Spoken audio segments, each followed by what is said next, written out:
Lui, il s'appelait Jean-Pierre. Jean-Pierre. De la cité, non, Jean-Claude, pardon, de la cité des Trois Ours. Lui, avant, il était forain. Ouais, il était forain. Il faisait clown, plutôt. Il faisait du dressage de poules, en fait. Son numéro, ça a été, ben voilà, il avait un cerceau enflammé dans lequel il faisait passer des poules. Côte, côte, côte. Un jour, il y a une poule, une nouvelle, ça faisait pas longtemps qu'il avait, qui a pris feu. Et ça a mis le feu au chapiteau. Le chapiteau a cramé, lui s'est retrouvé sans taf, plus de cirque, du coup, allez. Il lui restait plus qu'une poule, et donc il a dû se résoudre à se retrouver dans son appartement d'une cité. Allez, je vous la présente. Tu vois la planète Terre, zoom. Tu vois l'Europe, zoom. La France, n'importe quel bled, une banlieue. Réseau, tu vois, là, qui fait la périphérie. Rocade. Et cité pourrie, ancienne usine. Plus loin, petits bois saccagés, des préfabriqués. Et une cité. La cité des Trois Ours. Lui, Jean-Claude, il habitait là, dans son appartement de la cité des Trois Ours. Il a déprimé. Toute la journée, il était avec sa poule. Les cheveux devant BFM, là, il restait là. Il restait là avec sa poule, quoi. Côte, côte, côte, côte. Puis un jour, il se dit, il en a eu marre. Il s'est dit qu'il allait mettre le chemin sous ses pas. Il s'en foutait de pleuvoir de chapiteau, de pleuvoir de... Il voulait retrouver la piste aux étoiles. Donc il a été pour trouver la piste aux étoiles, et lui, avant de partir, il avait fait ses bagages, bien sûr, et bien câliner sa poule. Sa poule qui, du coup, elle avait des dents, celle-là, les dents lui avaient poussé. Le stress, l'incendie, vous voyez, les dents lui avaient poussé, et donc il a été la confier à sa voisine. Sa voisine, ouais, Boucle d'Or. Non, pas Boucle d'Or. Pardon, Blanche-Neige, Blanche-Neige. Blanche-Neige dans le nez. Blanche-Neige dans le nez, parce qu'elle en avait plein le nez, quoi. Ouais, parce que c'était compliqué pour elle, hein, quand même, Blanche-Neige. Elle avait été, ouais, faut quand même expliquer d'où venait.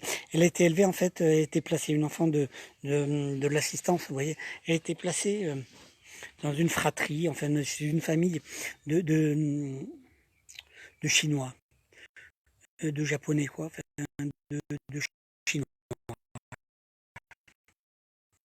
d'Asiatiques, voilà. Famille asiatique, avec une fratrie de 7 frères. Les parents étaient là.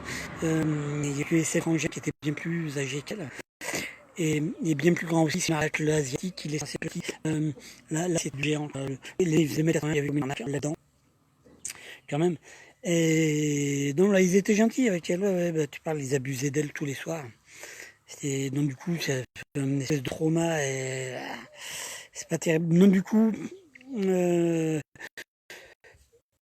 elle, ben, elle a bien voulu recueillir la poule de Jean-Claude, le temps que lui, il aille sur la piste aux étoiles, vous voyez.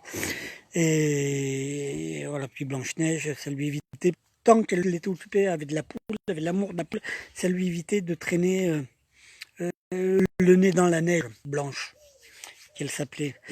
Voilà, lui, il est parti. Puis Blanche, elle avait un copain quand même, elle avait un copain, un bon copain. Lui, c'était Jean. C'était Jean de la cité des Trois Ours. Lui, pareil, on avait cité les histoires de vie fracassée, là. Jean de la cité des Trois Ours.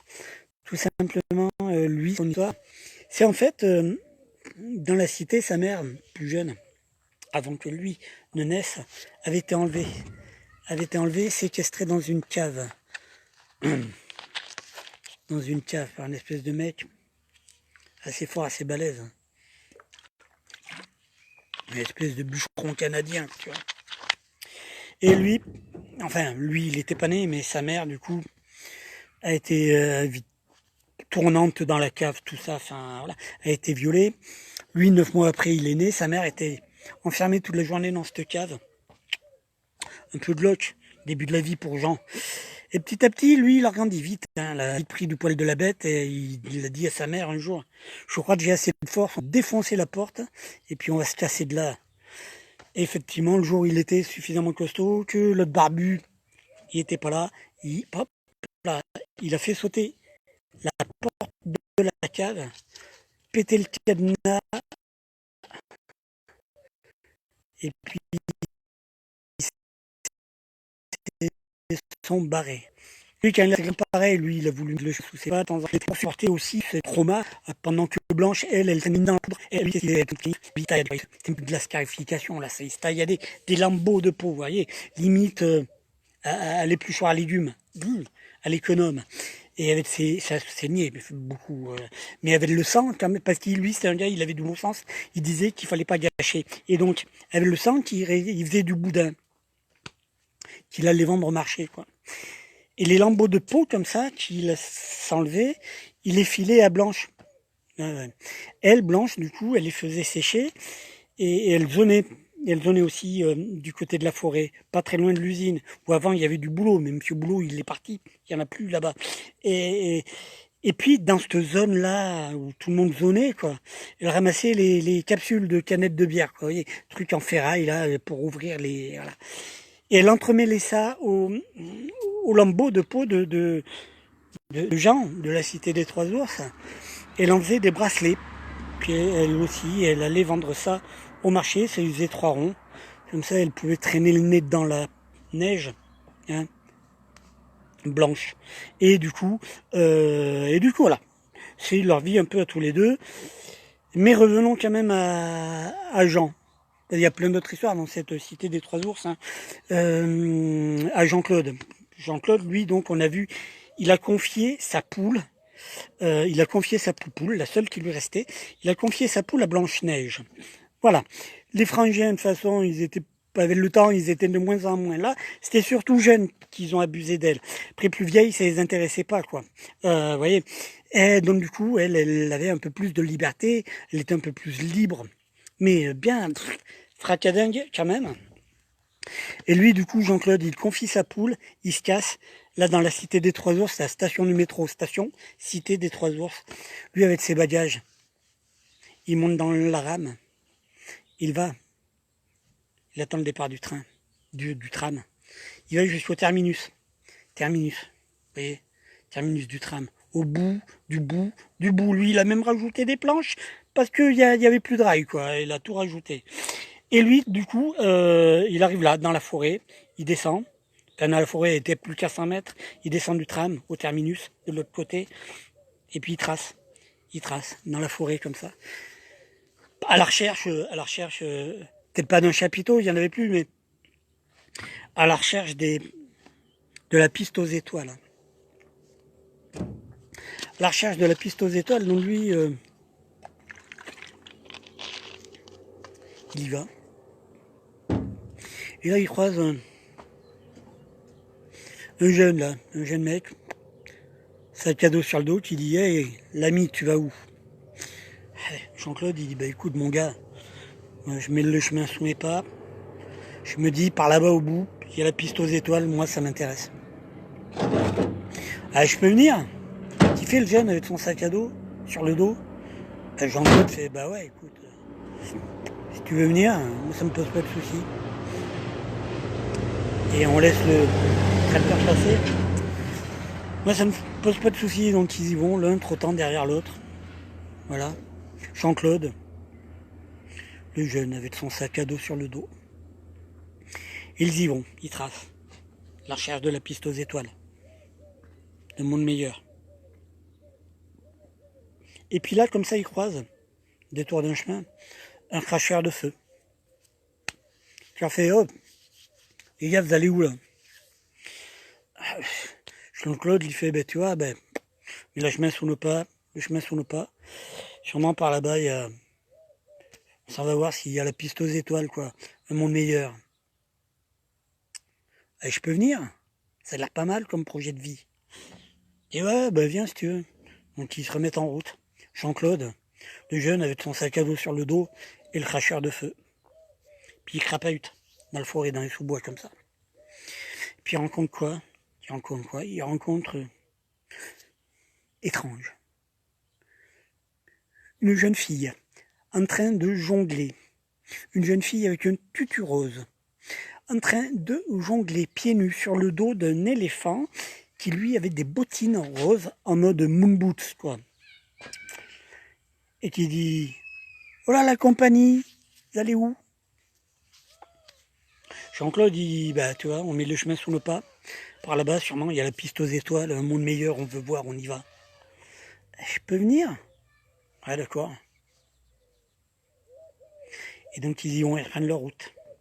Jean-Claude, le jeune, avec son sac à dos sur le dos, le cracheur de feu, la jeune jongleuse, et son tutu rose, pieds nus sur l'éléphant, et les moon boots roses aux pattes.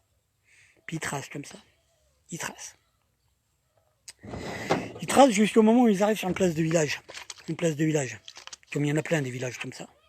Place de village que vous avez sûrement vu. Qui vous rappellera sûrement une place de village quelconque. Place de village, les arbres qui font le tour. Au centre, tu as une fontaine. Une fontaine à bras. Et là, il faut que je vous dise quand même un peu avant. Il y a un type, un voyageur, un jeune, sac à dos, les écussons de partout, il était passé. Qui lui est arrivé sur cette plage de bon matin quand même, avec son sac à dos, qui a été à la fontaine à bras, qui s'est agenouillé, qui a fouillé dans son sac, qui a sorti une casserole, toute cabossée de partout, mais pas trouée. Et deux pierres à feu, qui a commencé à rassembler 2-3 brindilles, qui a allumé un feu sur la casserole. Il a actionné le bras de la fontaine. L'eau a coulé, l'eau a rempli la casserole. Le jeune a posé la casserole, qui était toute cabossée de partout, mais pas trouée, sur le petit feu qui s'était fait. Il a mis un caillou dedans. Et là, il y a Bernadette. Bernadette, elle est vieille. Elle est confinée. Elle regardait à travers la fenêtre pour voir le monde, quoi. Elle regarde pour voir le monde. Et là, qu'est-ce qu'elle voit? Ben, ce jeune, sur cette place, son sac à dos, là. Avec sa casserole, toute cabossée de partout, mais pas trouée. Elle décide de sortir de chez elle. Elle s'approche. Tu fais quoi? Je me réponds: ben, ma brave dame, je fais de la soupe aux cailloux. De la soupe aux cailloux. Je ne connais pas, je peux goûter? Attendez, ma brave dame, c'est pas prêt. Par contre, ça pourrait être meilleur. Moi, je veux bien, pose aucun souci de partager, mais si vous rameniez, je sais pas, quelque chose de jeune, ça pourrait alimenter. Germaine. C'est comme ça qu'elle s'appelle, hein, il paraît. Elle est repartie chez elle. Et elle est revenue 2 minutes après avec des oignons. Et puis, on a mis les oignons dans la casserole, où il y avait l'eau qui frémissait, le caillou au milieu. Cette casserole toute trouée de partout, mais toute cabossée de partout, mais pas trouée. Et puis le jeune a continué à touiller. Et là, il y a Robert. Robert, c'est le tenancier du bar PMU. C'est le tenancier du bar PMU, il s'est dit: ok. Il est sorti. Il dit: c'est quoi que vous faites là? Alors le jeune homme, avec son sac à dos, avec les écussons de partout où il était allé, sur cette place de village là, il a dit: bah on fait de la soupe aux cailloux. J'ai jamais goûté, c'est quoi cette bête? Je peux goûter? Ouais, d'accord, il a répondu le jeune, d'accord, mais ça pourrait être, je veux bien partager, mais ce serait plus sympa. Il faut vous amener quelque chose, je sais pas, quelque chose de je sais pas, quelle couleur, hein? Quelque chose de rouge, quelque chose de rouge. Ouais, Robert, il est reparti dans son bar PMU, il est revenu 2 minutes après, qu'est-ce qu'il avait? Et les tomates. D'accord, on a coupé un peu les tomates, on a touillé ça avec l'oignon, l'eau chaude, le caillou, dans la casserole, tout cabossé de partout, pas troué. Et puis, il y a d'autres gens qui sont arrivés petit à petit, qui ont... c'est quoi? Soupe aux cailloux? Manger? Oui, d'accord. Apporte. Donc hop là, voilà. Il y a plein d'ingrédients qui sont venus s'ajouter à cette soupe aux cailloux là. dans cette casserole toute cabossée de partout, mais pas trouée. Et ouais. Et puis le jeune homme, au bout d'un moment, t'as les bulles dans cette casserole là. Blop, blop, blop. Et le jeune homme a dit... Non, il a rien dit. Il a farfouillé dans son sac, il a sorti une bourse. Dans sa bourse, il a pioché. Il a rajouté une pincée d'épices. Il a fermé la bourse, il l'a remise dans le sac. Il a chopé la cuillère en bois, il a touillé. Il a goûté. Il a dit, ben voilà, c'est bon, elle est prête. La soupe aux cailloux, à table. Ils ont tous mangé la soupe aux cailloux, tous les habitants du village. Ils l'ont trouvée bonne, ils l'ont trouvée pas mal, ouais. Ils ont copié la recette et tout. Et puis, qu'est-ce que vous croyez qu'ils sont partis chez eux, ces gens-là, après avoir bien mangé? Ben non. Quand on partage un bon repas, qui n'est pas du McDo, qui n'est pas de la merde, eh ben, avec des gens qu'on les connaisse ou pas, ça donne très vite envie de parler, ça ouvre l'appétit du ventre et l'appétit du cœur et l'appétit de la bouche, vous voyez. Donc les gens sont mis à parler, ils sont restés là à raconter leur vie. Et lui, au bout d'un moment, le jeune, il a sorti, il a farfouillé dans son sac à dos et les écussons de partout où il était passé. Il a sorti un gros livre. Et c'est à ce moment-là, ouais, messieurs, dames, c'est à ce moment-là qui est arrivé sur la place aussi, parce qu'il restait un tout petit fond de soupe aux cailloux quand même au fond de la casserole, tout cabossé de partout, mais pas troué. Qu'est-ce qui est arrivé? Jean-Claude, sur cette place. Jean-Claude qui est arrivé. Après Jean-Claude, c'était qui? C'était le cracheur de feu. Non, c'était le jeune, avec son sac à dos sur le dos. Le cracheur de feu. La jeune fille, en tutu rose, qui jonglait, pieds nus, sur le dos de son éléphant, avec les moon boots roses aux pattes, qui sont arrivés là. Jean-Claude a dit, ah ouais, ça c'est la piste aux étoiles, ça. C'est ça. Et le jeune, il l'a sorti dans son sac, un gros livre d'images. Puis il a raconté qui il était. Il a dit que lui, il était conteur, raconteur d'histoire. Et chacun se sont reconnus, les gens qui étaient là à l'assistance. Chacun s'est vu dans les images, s'est reconnu à un moment donné. Voilà, et page après page, passent les images, image après image, passent les histoires, et voilà.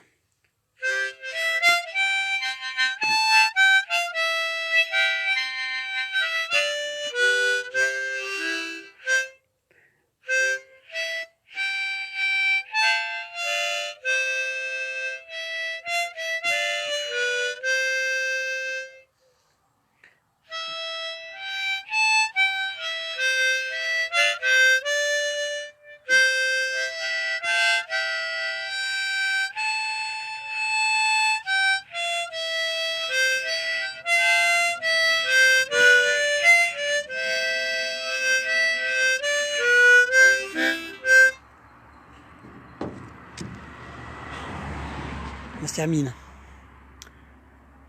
Pour aujourd'hui, en tout cas, avec une histoire qui, je crois, de toutes ces petites histoires que je vous ai racontées, en première partie en tout cas, qui est celle qui me parle le plus, qui m'interpelle le plus. Les histoires, je l'ai dit tout à l'heure, je l'ai dit au début, les histoires sont des êtres vivants qui se baladent, nés de la bouche de cette femme-là, en Bretagne, il y a fort longtemps. Et du coup, ces histoires nous sont parvenues jusqu'à nous. Et puis une histoire, ok, elle peut venir en bouche en même temps qu'on l'a dit, mais c'est elle.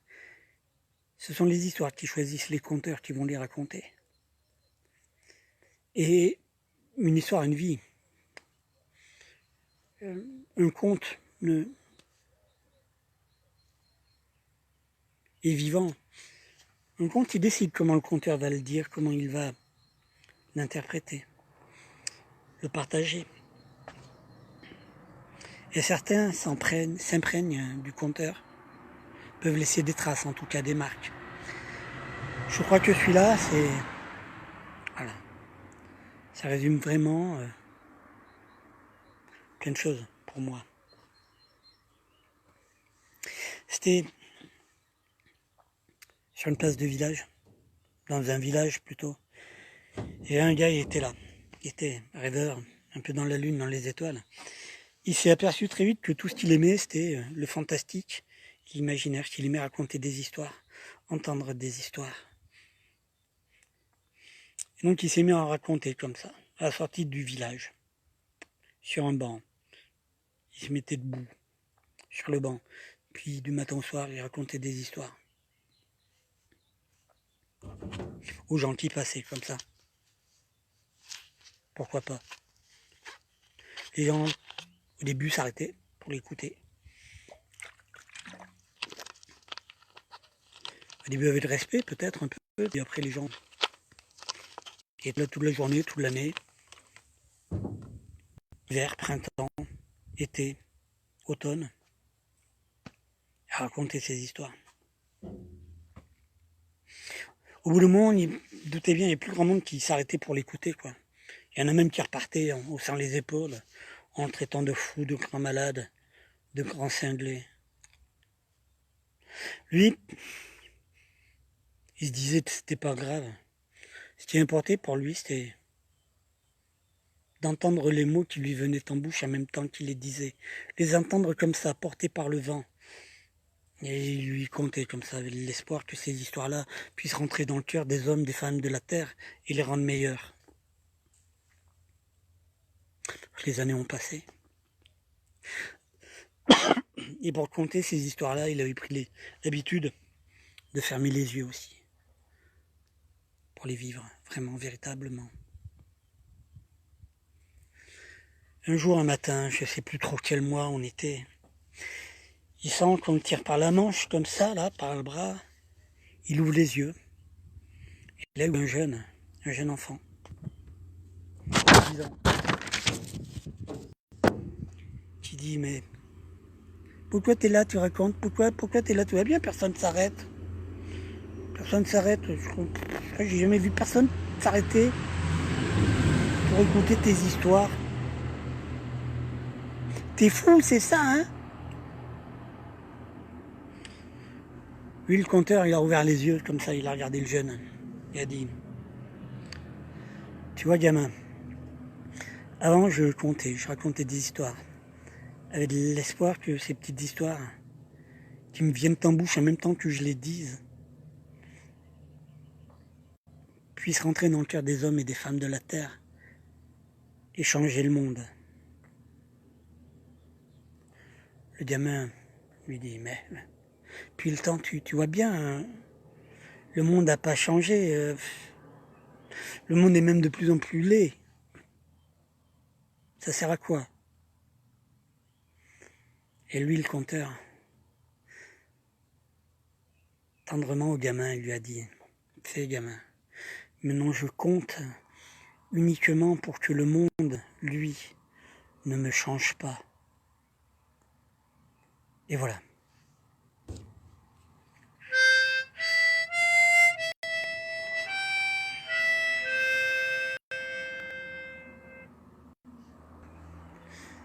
Voilà. J'espère que cette première session de contes pour jour de confinement vous a plu. C'était un peu la base. Voilà. Prochainement, je vous proposerai grande ligne de différents de mes spectacles. Des tours de contes, en fait. Raconter des histoires, écouter des histoires. Voilà. Je vous souhaite une bonne soirée. Laissez des coms aussi, ça peut être pas mal. Salut!